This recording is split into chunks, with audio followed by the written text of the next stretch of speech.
If you play Gran Turismo 7 on the PlayStation 5, you've probably asked yourself this question at some point. Is the standard DualSense controller good enough, or is it worth upgrading to the much more expensive DualSense Edge? After all, the Edge costs several times more than the standard controller, but does it actually provide meaningful advantages in Gran Turismo 7, or are you simply paying for extra features that you may never use? That's exactly what we're going to find out today. First of all, both controllers share the most important features. Both the standard DualSense and the DualSense Edge support the PS5's adaptive triggers and haptic feedback. And in Gran Turismo 7, these features are implemented exceptionally well. Through the triggers, you can feel brake pressure and throttle resistance.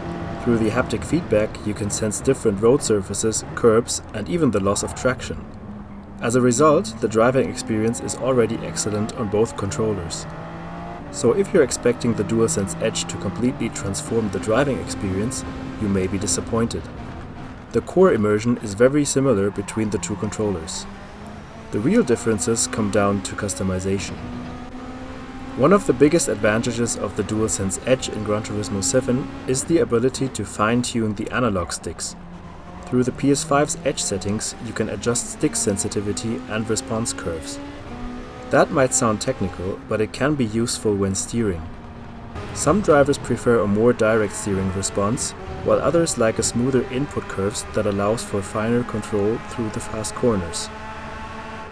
With the standard DualSense, you're limited to the default settings. With the Edge, you can tailor the controller more closely to your personal driving style. I didn't make any changes to the analog sticks, but I set my steering sensitivity to 10 in the main settings. Another key difference is the addition of the rear buttons. At first glance, these may seem less important in a racing simulator than in other games. However, they can still be useful in Gran Turismo 7. Many players assign gear shifting to the rear buttons. Others use them for looking left and right, flashing headlights, operating wipers, or controlling various vehicle functions during a race. The advantage is that important commands remain easily accessible without taking your fingers away from the primary driving controls. I use the rear buttons for switching through the HUD. The problem is that I sometimes press them accidentally. That said, it's important to be realistic. Not every Gran Turismo 7 player will make regular use of the rear buttons. For many drivers, the standard button layout works perfectly well.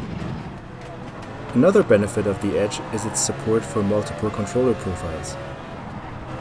Players who frequently drive different types of vehicles can create and save customized profiles and switch between them instantly. For example, you could create one profile for road cars, another for GT race cars, and a third for rally vehicles. Each profile could feature different stick settings tailored to the driving characteristics of those cars. The question, however, is how many players will actually take advantage of this feature on a regular basis. I certainly won't. The build quality is also worth mentioning. The DualSense Edge feels slightly more premium overall. The materials are more refined, the grips provide extra traction, and the controller gives an impression of being a very high quality piece of hardware. For players who spend long hours racing, that can add a noticeable level of comfort. For me personally, the extra weight is a big plus.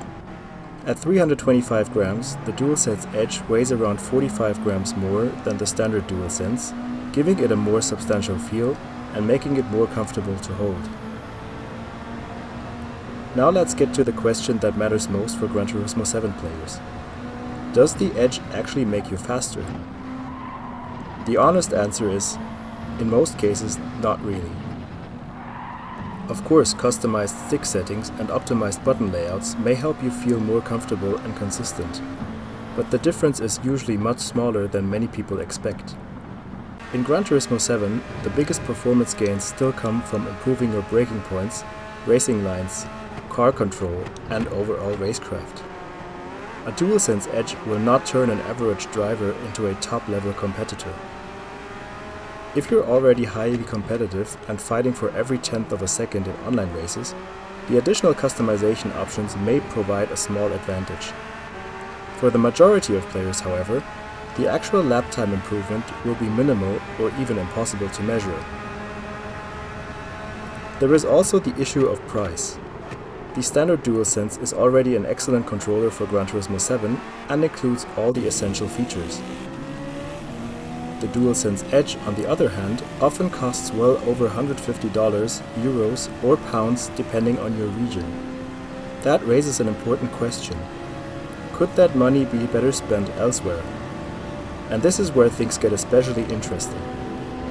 For players who are truly serious about Gran Turismo 7, upgrading to a force feedback racing wheel will usually provide a much greater improvement than switching from a DualSense to a DualSense Edge. A quality wheel setup changes the driving experience far more dramatically than the extra features of Sony's premium controller. That's why it's important to consider what type of player you are. If you race exclusively with a controller, spend many hours in Gran Turismo, enjoy fine-tuning settings, and appreciate premium hardware, then the DualSense Edge can be a worthwhile investment. However, if your goal is simply to enjoy an excellent racing experience, the standard DualSense is more than capable. After all, Gran Turismo 7 was designed with this controller in mind, and it already performs exceptionally well.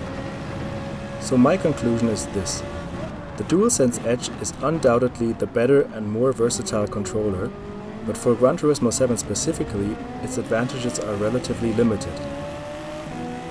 Most players will experience very few drawbacks with the standard DualSense, and their money might be better invested in a racing wheel or other sim racing equipment. The question isn't whether the DualSense Edge is better. It clearly is. The real question is whether its additional features justify the significant price difference for the way you play Gran Turismo 7. Let me know in the comments which controller you use for Gran Turismo 7 and whether you've noticed a meaningful difference between the DualSense and the DualSense Edge. Thanks for watching, and I'll see you in the next video.